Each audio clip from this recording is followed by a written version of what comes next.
नमस्कार, मैं शंभूनाथ कर्नाटका तंत्र साधना से। तो आज मैं आपको जो शिवरात्रि आने वाली है, ठीक है, तो उसमें जो विशेष जो साधनाएं की जाती है, तो उन साधनाओं में जो है एक बेताल की साधना भी है जो कि 3 दिन की होती है और बहुत ही शीघ्रता से मतलब ये सफल होती है। और इसको सफल करना भी उतना मतलब मुश्किल नहीं है और उतना आसान भी नहीं है, क्योंकि ये जो बेताल होते हैं शिव जी के जटा के अंश होते हैं। तो उस दिन विशेष दिन जो रहेगा शिवरात्रि का, तो उस दिन ये मतलब साधना संपन्न होती ही होती है, ठीक है, उस दिन से अगर करते हैं तो 3 दिन तक। तो साधना करने का जो नियम है, 1 हफ्ते पहले से आपको ब्रह्मचारित्व रहना होगा, ठीक है। तो जिस दिन भी दिन पड़ रहा है शिवरात्रि का, तो उस दिन आपको प्रातःकाल में उठ के शिव मंदिर जाना है, वहाँ पे पूजा देनी है और आपको संकल्प लेना है, ठीक है। ये जो साधना का जो संकल्प है तो आप वो लेना है। और लेने के बाद जब आप घर आएंगे लौट के, तो आपको उठते बैठते मतलब बहुत ही मतलब पाक सुथरी जगह पे बैठना, ठीक है। जहाँ पे भी बैठ रहे हैं अपना आसन बिछा के बैठना, ऐसा करना है, ठीक है। जहाँ पे भी मतलब बैठ गए ऐसा नहीं करना है साधना में, क्योंकि उस दिन विशेष होता है, आप उसी के लिए तैयारी कर रहे होते। तो इसीलिए इन बातों का भी, छोटी छोटी बातों का ध्यान रखना भी मतलब बहुत ही अच्छा रहता है, ठीक है। तो उस दिन एक ही दिन मतलब उस दिन आपको एक ही टाइम भोजन करना पड़ेगा, ठीक है। सात्विक भोजन रहेगा इसमें, आपको तो पता ही है ब्रह्मचारित्व में सारे जो प्याज लहसुन जो खाना वो निषेध होता है।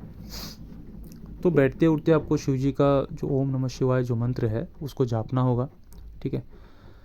तो जापने के बाद आप जब समझ लीजिए टाइम आ गया रात का 12 बजे, ठीक है, तो आप साधना करने के लिए बैठ रहे हैं, तो उस साधना में आपको दिशा रखनी होगी उत्तर। आपका जो आसन रहेगा वो रहेगा लाल, ठीक है। आपका वस्त्र भी रहेगा लाल। फिर आपको जो है एक छोटा सा शिवलिंग लेना है, ठीक है। उसको अच्छे से गंगा जल से धो लेना है।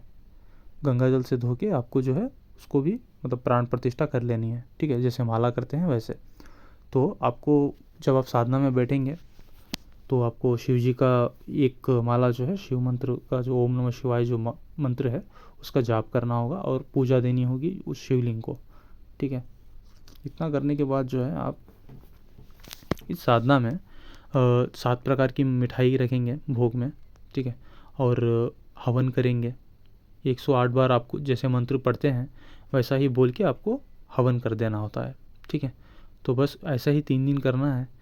तो 3 दिन करने के बाद अधिकांश ये जो साधना है सिद्ध हो ही जाती है, ठीक है, क्योंकि इसमें असफलता नाम की कोई चीज़ नहीं है।